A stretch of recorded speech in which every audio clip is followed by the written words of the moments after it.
Detroit is directed by Katherine Bigelow, she of Hurt Locker and Zero Dark 30 fame. It stars Anthony Mackie, John Boyega, Will Poulter, that asshole, and I'm not calling him an asshole because he's an asshole in real life. I'm calling him an asshole because he was a freaking asshole in this movie, and I just don't like him right now. Like, if I see Will Poulter, I might punch him in the face because of how much of an asshole he was in this movie. Algie Smith and Jacob Lattimore are also in this movie. Jacob Lattimore from that Slate movie for them earlier in this year. And so this movie is about the Detroit race riots of 1967. It was a crazy ass time period in our country, man, and at this point in time, racial tension was at an all-time high. During these riots, I mean, people were looting and there were fires in the streets. It was pretty much a war zone. Police were acting crazy, black people was acting crazy. I mean, it was just terrible all around for everybody. Most of this movie focuses on a particular dark, very intense situation at a place called the Algiers Motel, where these kids, black and white, all get mixed up in a really dangerous situation, and then Will Poulter, that asshole, comes in and him and his fellow cops are trying to get control of the situation,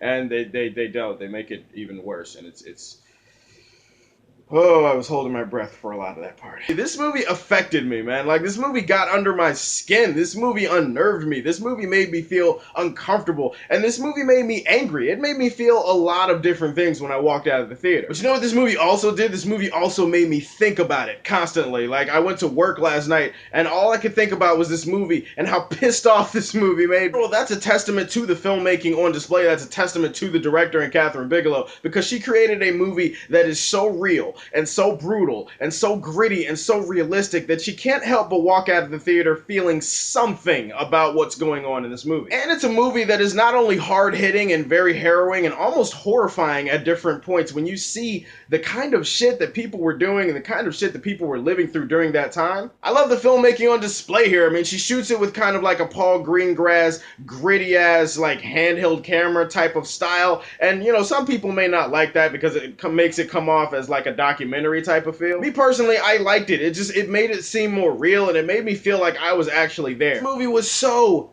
tense, the tension, and was just, it got in my chest, and it just, it was making me have breathing problems halfway through this movie. And that is also a testament to the great performances that were involved. Really, everyone was great in this movie. Algie Smith, he plays a singer in this movie who gets caught at this hotel in this dangerous situation. I really liked his performance in this movie too. John Boyega was great. Everybody really, all around, was great. Anthony Mackie was great. But the guy that stole the show is the asshole, Will Poulter. Oh my god, Will Poulter, porn star sized dick of the year. I mean, that goes to him. He's basically like a white version of Mandingo. Just a huge penis. Please don't ask me how I know who Mandingo is. Just don't ask me.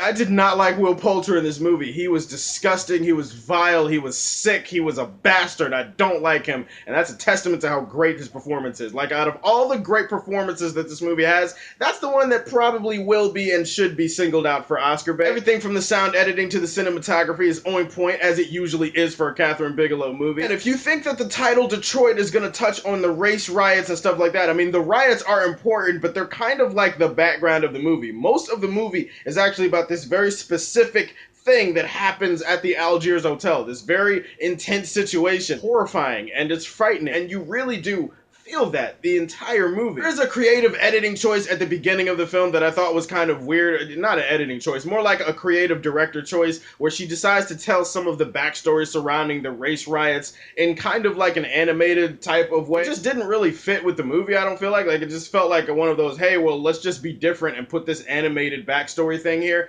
And I didn't really get what it added to the movie. Like, it never gets used again in the movie, so I was kind of like, well, why are you doing that? It's a nitpick, it doesn't really hurt the movie, but it is what it is. Boyega himself was great. He gave a great performance. He plays a security officer who gets involved with the situation at the Algiers Hotel. I get that his character would be there, but I don't think his character is actually essential to this movie. Like, most of the time that John Boyega was in this movie, I was just sitting there like, you know, why is John Boyega in this movie? His character witnesses some stuff and he watches some things happen, but his character doesn't really actually affect really anything in this movie. The entire third act, or most of the third act, deals with the aftermath of the events at the Algiers Hotel, and while that's important and you need to show how this event affected the lives of the people involved, I feel like they could have wrapped it up a little bit quicker. It did start to stretch on a little bit. This is actually a very tough movie to watch because of how gripping emotionally it is. And at first I was gonna Dunkirk this thing. I was gonna be like, well, it's masterfully made, it's great filmmaking, but I don't think that I can rewatch it because I didn't enjoy it as much. But then I started thinking about it and I was like, oh, you know what?